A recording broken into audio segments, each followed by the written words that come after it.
Tally-ho, ItsOcean back again with more tier list goodness! A tier list based on the Severance characters. So there will be spoilers for Severance in this video. This covers all the characters from seasons 1 and 2, so please be warned. But anyway, let's get straight into this! Now then, tier lists usually have all of the different characters, all the different things in a set order, but I kind of like to just jump around and do whatever I feel like with it to make things a little bit more spicy. So I'm going to start off with a really interesting one from the very get-go. Miss Cobell. Now then, in season 1, I do think she's this very menacing, powerful figure.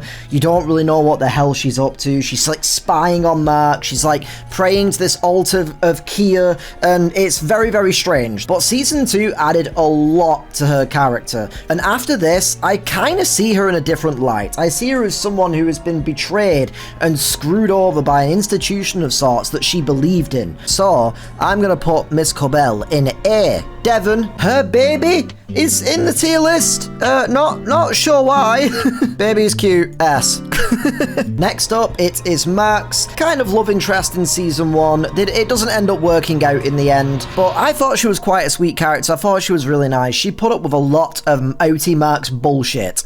So for that, I'm going to put her in A. James Egan. Now, this guy is more present in season 2 than season 1, but this dude is creepy as all hell. Like, we have no idea just yet what exactly he's doing or what he's up to. He's really creepy and weird towards his daughter, but he's kind of terrifying, but like, I'm actually going to put him in B. Because, like, I don't like Jim. I think he's a really interesting bad guy character currently, and I'm curious to see what's going to happen next with him. Miss Wang. I tried to keep my thoughts on her separated from Twitter, because Twitter these days has this really funny group of people that are role-playing these characters from Severance, tweeting at each other, and Miss Wang's Twitter account is hilarious. She is funny as hell. I feel kind of bad for Miss Wang because she clearly has been brought there, possibly by her parents who maybe are part of the whole Kier cult. She always kind of seems like she's trying her damnedest to do her best, but she constantly feels like she's being looked down on and treated in a very negative way, and she also kind of seems terrified of what's going on here. So I do feel really bad for her, so I'm going to put her in A.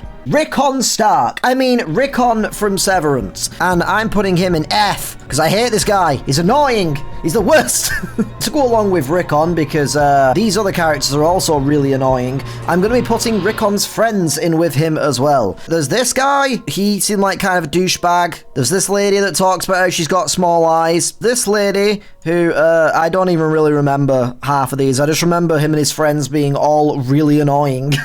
But yeah, him and his friends are like the exact kind of people that I don't get along with. They're caught up too much in the arts, and they have to be very sarcastic and very condescending about all of it, and I've never gotten along with people like that. It's like, oh, no thanks. There are some characters in here that aren't really that important in the story, so I might just go through all of them now. There's the lady at the resort that was pregnant, who may or may not have used Severance as a means to do childbirth, which is very f***ed up. I don't hate her though, so I'll just put her in D. There's also this lady who I think was like the administrator to Lumen. She works at the front office, so we only see her go in.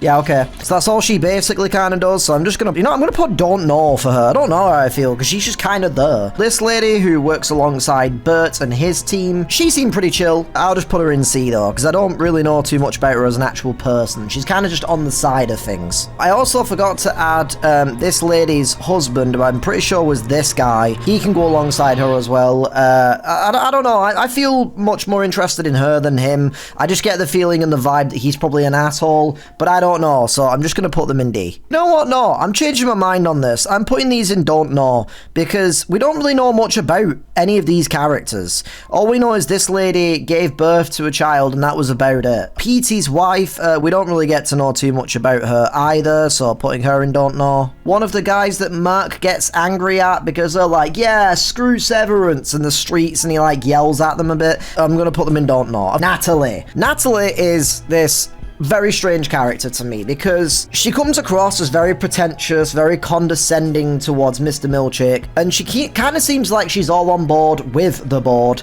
and she's like the puppet, but There's one scene where Mr. Milchick asks her, I think it's about the paintings and how she felt about them. And at one point, she kind of looks like she's trying not to say something, or like she's scared or she's nervous, before going straight back to the board is waiting, Mr. Milchick. So like that to me feels really interesting, and I can't help but wonder if there's something more to her character. Maybe she's terrified of the board, so she serves under them to be like, I'll be good, I promise, don't kill me, or don't hurt me, please. But she's kind of interesting, so I'm going to put her in B. And while we're on the topic of the board, we might as well do them. They're kind of assholes, or at least they seem like assholes, but we don't know too much about them overall, so I'm going to put them in D. They're going to be the first D tier pick. The board is important and mysterious. Petey. I feel sorry for this guy, because I feel like he was basically almost like a prototype of what any Merc would eventually become. He wanted to bust out, he wanted to expose Lumen, he had all these ideas, and he was trying to like reintegrate thanks to Ragabi and stuff, but unfortunately Ragabi's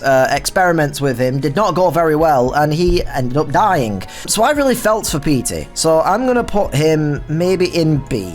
And while we're on that topic as well, we might as well talk about Ragabi next. I think Ragabi seems like the kind of person who has it out for Lumen so badly, and I get why, but she has it out for Lumen so badly that she's willing to risk the lives of other people to try and accomplish her goals. And this to me kind of makes her an asshole. And for that reason, I think I don't hate her though. I don't know, I can understand her reasons, so I'm going to put her in C. Doug Grainer, who from what I remember gets his brains bashed in. Yeah, this guy sucks. I don't remember him having any redeemable qualities. He was just a straight up asshole. He's going in F. Devon. I love Devon. Her and Mark's banter back and forth is fantastic. You can really tell that she cares a hell of a lot about Mark. She's this warm-hearted, really lovely, really kind-hearted person who I am still trying to figure out how the hell she ended up with Rickon of all people.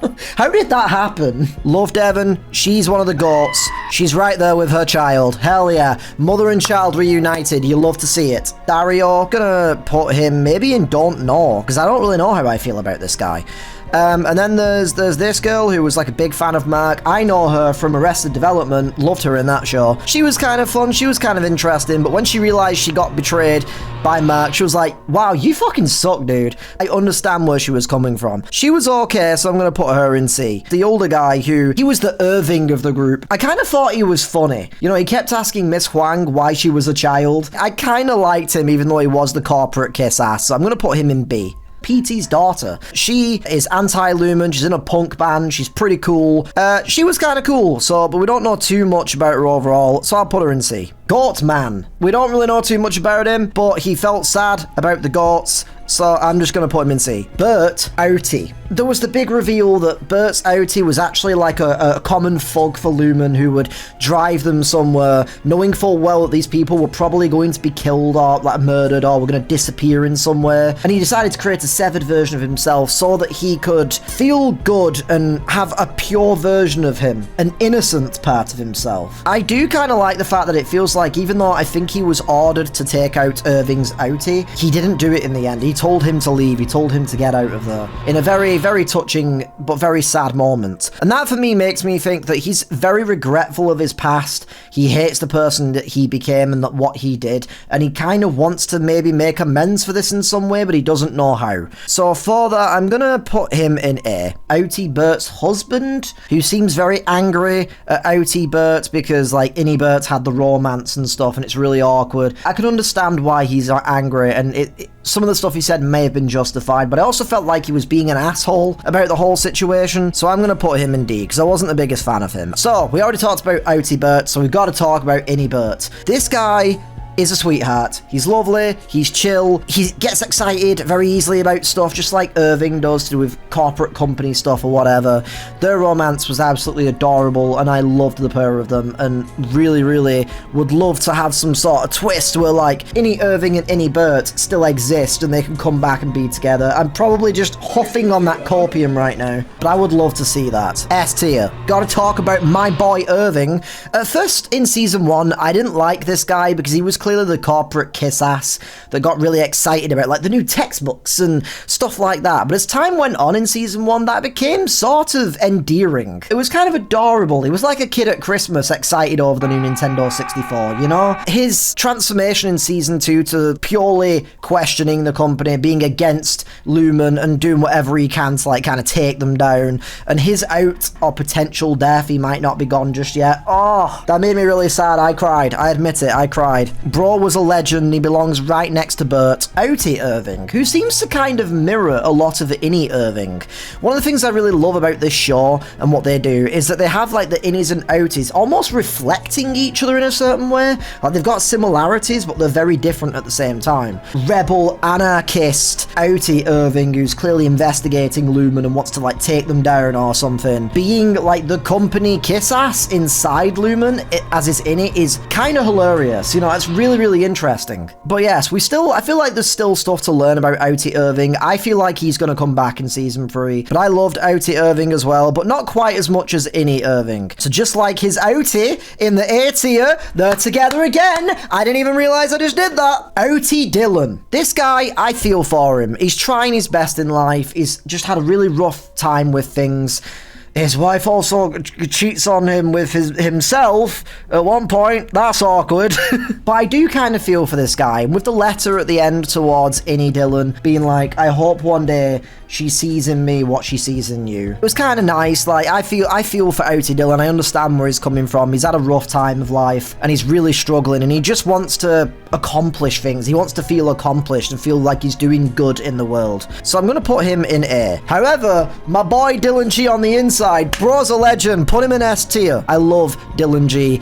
My boy, my bro, my good time boy, Miss Casey. Now, what's kind of weird about this tier list that I'm using is for some reason there's only Miss Casey here and there is no Gemma. Miss Casey, she is... I like her. I like her kind of innocence that she has. She seems like she's just very inquisitive of everything, but very like chilled. She always gives me the vibe of someone that's like just come out of that room and she's just like smoked some weed and she's just like high as a kite. Like that's the vibe that I get from Miss Casey. But she seems really nice. She seems really chill, and the 7 minutes or something, the longest amount of time that I've been awake in my life, spending that in the room watching you guys do your work was the happiest time in my life. Oh, that is so sad but very beautiful at the same time. I'm gonna put her in A. So because Gemma's not included in this, I'm quickly gonna say that I would put her in S tier. That episode was phenomenal. It was so good. I was genuinely tearing up at the end and I could not stop thinking about that episode for like a few weeks. I was like, oh my god. Got to know a lot more about Outie Gemma and find out what she was like, and she genuinely seemed like this really nice, lovely person that really went through some shitty times and then got locked up by Lumen and essentially tortured. She's going in S tier. There's also no Dr. Mauer. He would go in F.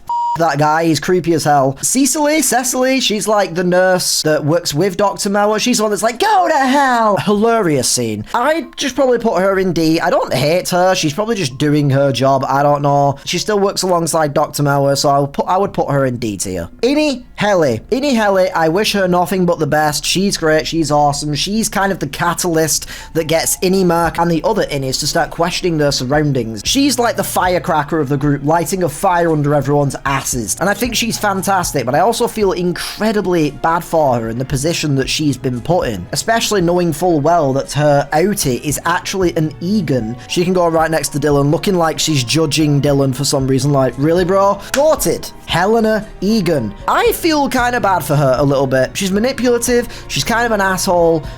She's seeking out some creepy kind of stalkerish obsession with Mark, it seems, possibly because her Innie saw something in Mark, so she feels like maybe she will see something in him, or maybe she has like some residual feelings from Helly. At first I was like, yo, this she's the worst, but we kind of do see that thanks to her dad like kind of treating her like shit and being really creepy towards her, her life is cold and miserable, and you can tell that she hates her life, so I do kind of feel bad for her. So for that reason, I'm actually going to put her in B. because I actually think that there's a possibility she could be redeemed. Otimark. Otimark is kind of a jerk, but you can kind of understand maybe why he's a bit of a jerk. He unloads on those, like, college students about the Severance thing and kind of freaks out his date at the time. He's very distant at times. And you can tell that, like, he doesn't care about Inimark. And that also kind of puts him down a little bit in my books, but, like, you can understand that he's desperate to rescue Gemma and get her out of Lumen, and he just wants nothing but to reunite with his wife. So I can understand why he's the way he is, but for those reasons, he does have some negative qualities, which to me knocks him down to B tier for me, as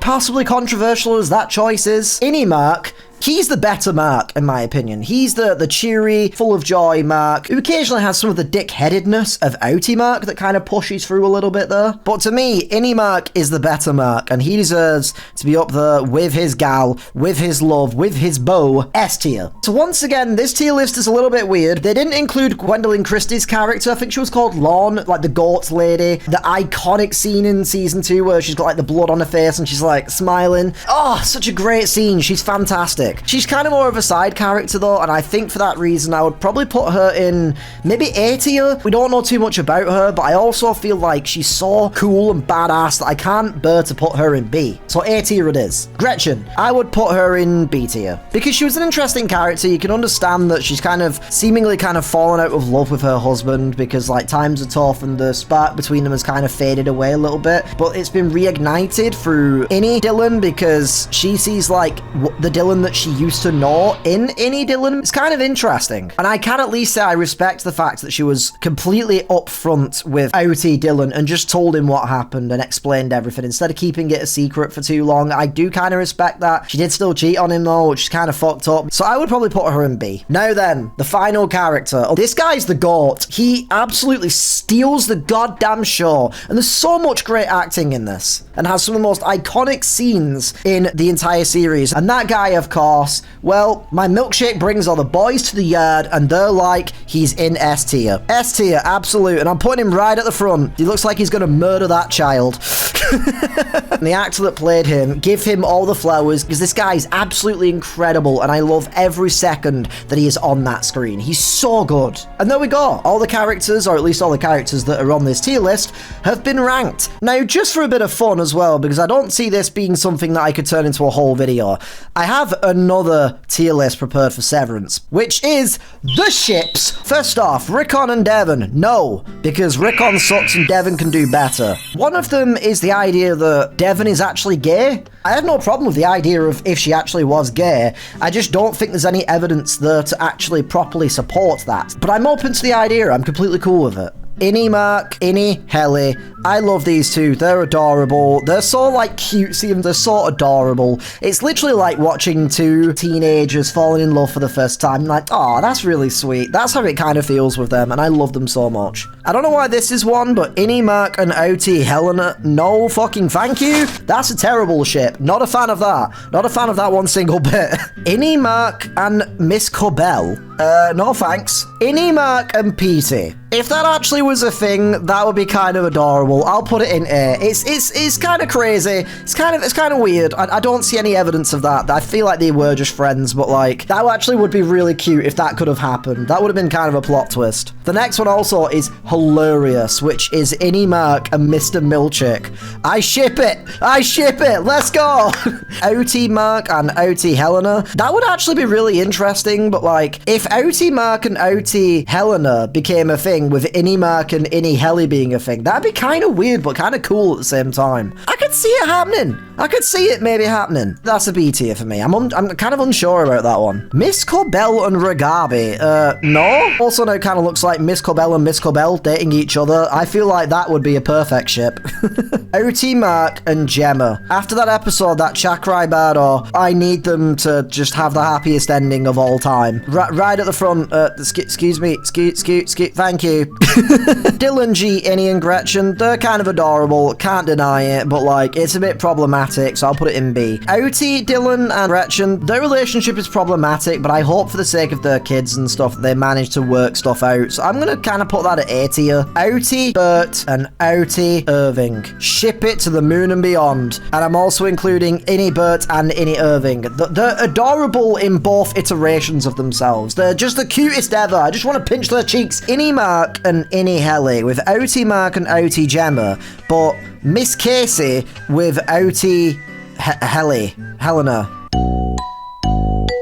I'll just put that in A tier. And then the last one, which is really, really funny. I love that the person who made this included this. It's Mr. Milchick and his love of dance. I ship it all the way to the moon. Put it right at the front. Mr. Milchick wins again, everyone. Let's go! So that was the ships. Surprisingly, I didn't actually put any in the C tier. That's quite interesting. Let me know where you would have ranked these characters in either of the tier lists in the comment section down below. I really enjoy doing these tier lists these days, so I'm probably going to be doing a bunch more tier lists sometime soon on different TV shows and movies and video games and all those kinds of things. So if you like tier list content, keep your eyes peeled to this channel. Feel free to hit the subscribe button if you want to, and hit the like and all of that good stuff if you enjoyed the video, that is. But thank you for watching, and hopefully I'll see you in the next video. Pip pip toodaloo!